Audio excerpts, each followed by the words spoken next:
কড়াইটা গরম হয়ে যাওয়ার পর আমি এখানে পরিমাণ মতো তেল দিয়ে দিলাম।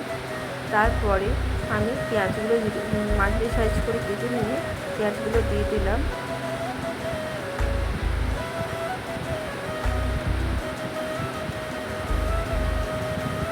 তারপরে পেঁয়াজগুলো আমি একটু নাড়াচাড়া করতে থাকলাম। একটুখানি 5 মিনিট মতো নাড়াচাড়া করার পর পেঁয়াজগুলো একটু ব্রাউন ব্রাউন কালার হয়ে আসবে। আমি এদিকে মাংসটা ধুয়ে রেখেছি, টমেটো বেটে রেখেছি, জিরে বেটে রেখেছি, আদা রসুন বাটা রেখেছি। এদিকে পেঁয়াজটা দেখুন ব্রাউন ব্রাউন কালার হয়ে এসছে। তখন মাংসগুলোকে ভালো করে ধুয়ে আমি এবার দিয়ে দিলাম।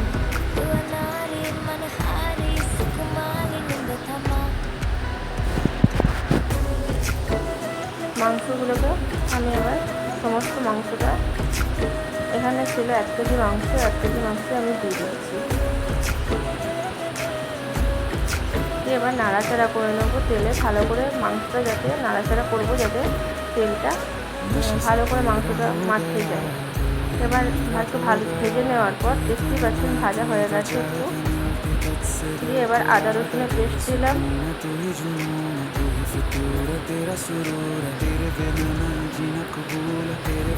তারপরে জিরে বাটা দিলাম পরিমাণ মতো, দিয়ে নাড়াচাড়া করে নিলাম। এখানে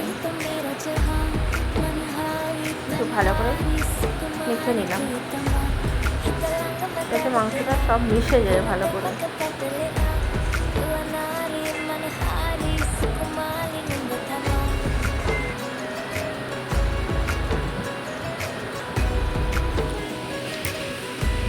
তারপরে আমি এখানে পরিমাণ মতো হলুদ দিয়ে একটু মেখে নিচ্ছি যাতে ভালো করে নাড়াচাড়া করে নিচ্ছি যাতে মিশে যায় সমস্ত কিছু। এরপরে আমি দিয়ে দিচ্ছি লঙ্কার গুঁড়ো। লঙ্কার গুঁড়োটা দিয়েও ভালো করে আমরা নেড়ে চেড়ে নেবো। তারপর দেখবেন কালারটা আস্তে আস্তে আস্তে তেলে বেরোচ্ছে। এবার নুনটা দিয়ে দিলাম পরিমাণ মতো। নুনটা দিয়ে নাড়াচাড়া করে নিচ্ছি। যত নাড়বেন এতে তত তেল বেরোবে, টেস্টটা তত বেশি হবে। এবার নাড়ার দেখতে পাচ্ছেন প্রচুর পরিমাণে জল বেরোচ্ছে। এরপরে আমি টমেটো দিয়ে দিলাম। টমেটোটা দিয়ে নাড়াচাড়া করে নিলাম। এখানে 2টো টমেটো দিয়েছি, যাতে একটু টেস্ট হবে, টক টক ভাবটাও আসবে, খেতে ভালো লাগবে। কিন্তু টক ভাব আসে না, কালারটা আসে। এবার আমি এখানে 4-5টা কাঁচা লঙ্কা দিয়ে দেবো। কাঁচা লঙ্কাগুলো আমি চিড়ে নিয়েছি মাঝে মাঝে, নাড়াচাড়া করতে থাকলাম। এবার তেলটা যতক্ষণ না বেরোবে, যত তেল বেরোবে তত টেস্টটা বেশি হবে। দেখছেন তেল প্রচুর পরিমাণে বেরিয়েছে। কষতে কষতে প্রচুর পরিমাণে এর থেকে তেল বেরোবে। তো তেলটা প্রচুর পরিমাণে বেরিয়ে গেছে দেখুন। আপনারা যত নাড়বেন মাংস তত জল ছাড়া সিদ্ধ হবে, তত টেস্টটা বেশি হবে।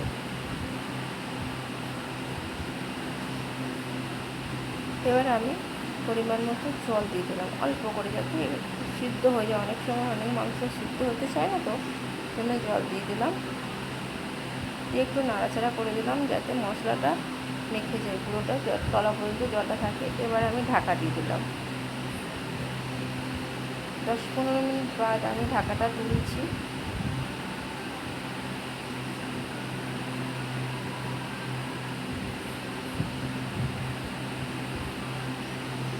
ঢাকাটা তুলে নেওয়ার পর আমি একটু নাড়াচাড়া করে নেব।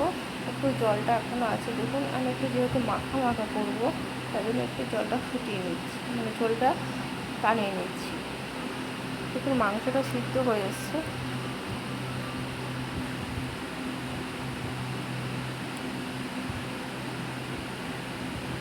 আমাদের রেডি।